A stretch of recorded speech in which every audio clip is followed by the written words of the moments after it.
I wanted to share this website with you. It's called Dribble, Dribble. I said 3 B's, right? It's up here. Anyway, I love this site. I've been using this for years. I think back in like 2015. So I think it's cool that this site is still up and there's amazing designers on here.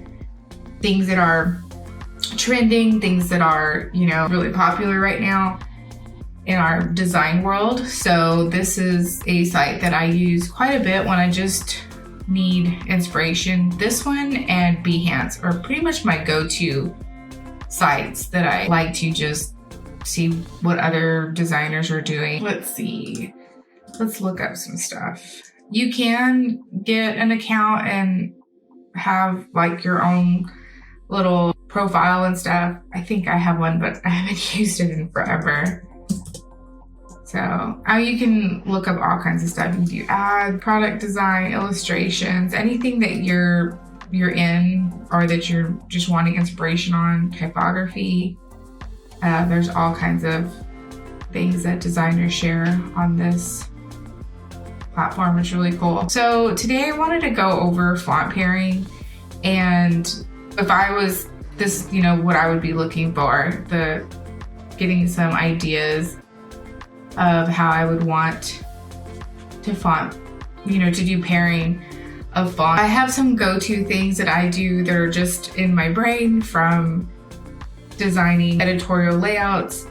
So I thought I would share some of the things that I do, but thought this would be cool to show you guys as well. Just as a designer, I understand that sometimes we just need to go look at pretty things or cool things, whatever, to just get inspired and see something and go, oh, that gives me an idea or whatever.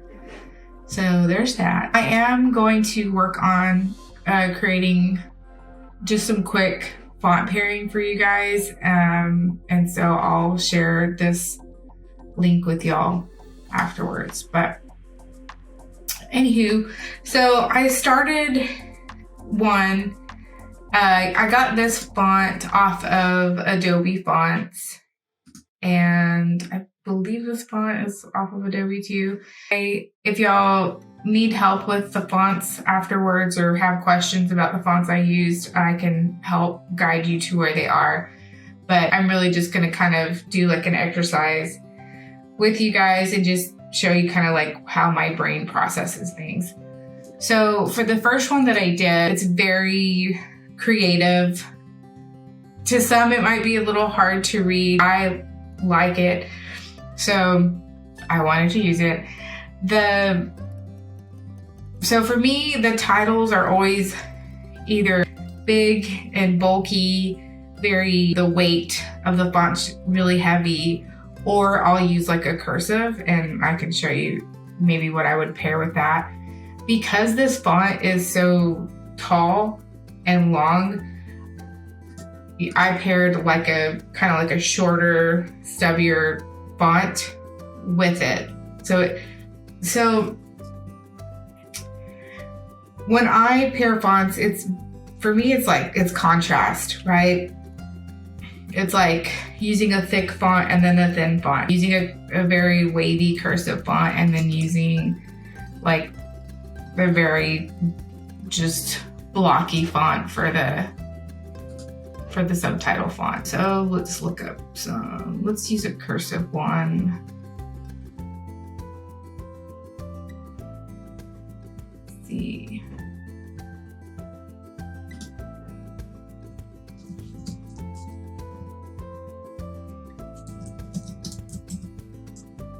So like this, you could use something like this for maybe like a wedding or something.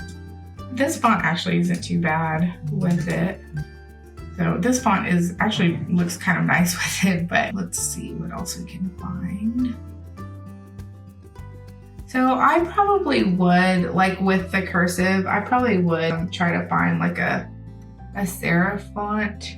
And that's what I like about this too. You can just click in here and see if it'll help you find like a good serif font. Okay, like something like this use. And maybe just bring the size of that down a little bit.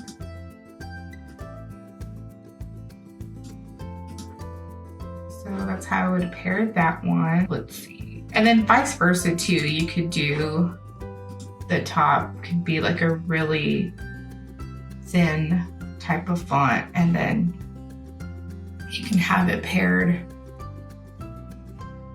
with like a thicker, a heavier weight font. You're gonna have to excuse my lingo. I just say all kinds of words. Sometimes it's not correct, but you get it. So if I would do something like this, then I would use like a thick font here. See, I don't like that because I know it just has like slight little edges to it. So I'd probably try to find more of like a sans serif, something that doesn't have any edges at all.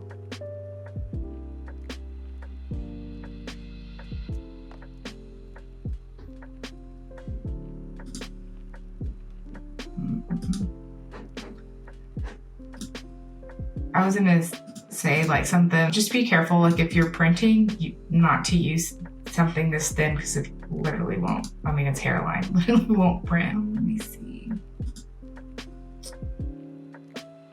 Maybe something like that. Yeah, I would do something like this. And then let's do a little more. So we have like artsy one, cursive, thin, and I would probably, knowing me, I like to like open up the bottom font, and the way I did that is hold Option and then the arrow.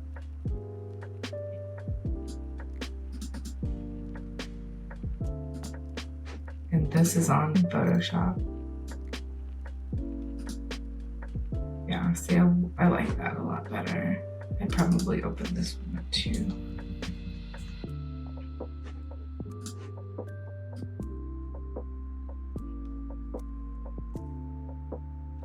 I can get it in the middle.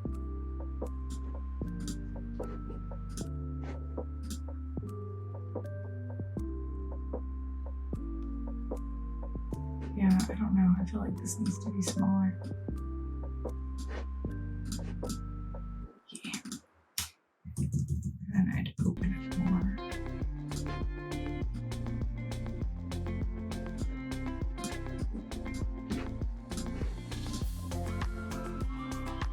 Okay, let's do one more. Let's see. Let's find like a decorative font. So yeah, so decorative font I would always put on top as like the main font. There are a few decorative ones that I guess you could use for the bottom, like the suburban one.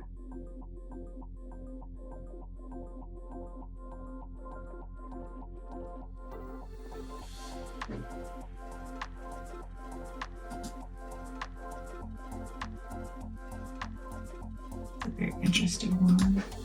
Looks like that could be like the title of something, either on like a featured ad or even like a logo. And that's what's really cool about stuff like this too. There are brands that just use typefaces for their logo. So, and I was thinking about that when I did this one. This could either be used for like some sort of wedding invitation or even like some sort of brand. Like you could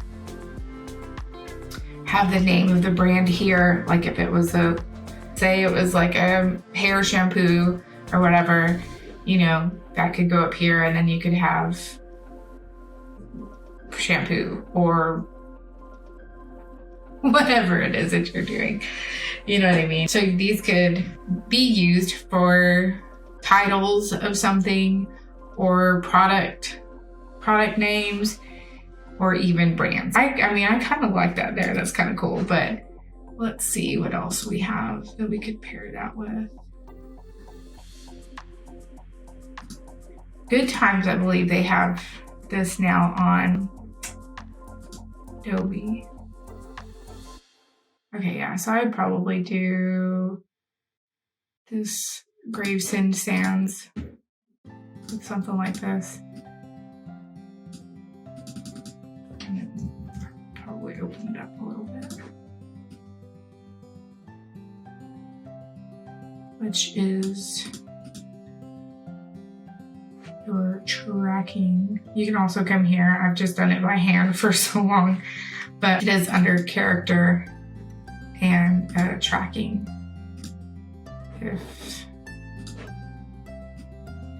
To do it quickly, it's just holding down Option and then your your arrows, you can go right or left, and then same thing with your leading. The leading is the space between here, and then your tracking is the space between each letter going right to left. So leading up and down, tracking right to left. So yeah, that's how I would pair those. I will give you guys this set. So I'll save this on the Google Drive for you guys if you are inspired to use them. These are all fonts that I believe are on Adobe, and if they're not, or if you need help finding them, just let me know. But if you click on them, it'll tell you, then you can easily Google them too, and they should pop up if you're needing them or need them for anything. Awesome. Okay, so here in Canva, I just did some font pairing for you guys. All these fonts are free, so they come with a free account, and I thought we'd switch it up on the last one, so doing something like this. But these are free for you guys to use. If you wanted to, you could add like some background colors and styles. You could play with like some color palettes. Here's some different color palettes you could play with.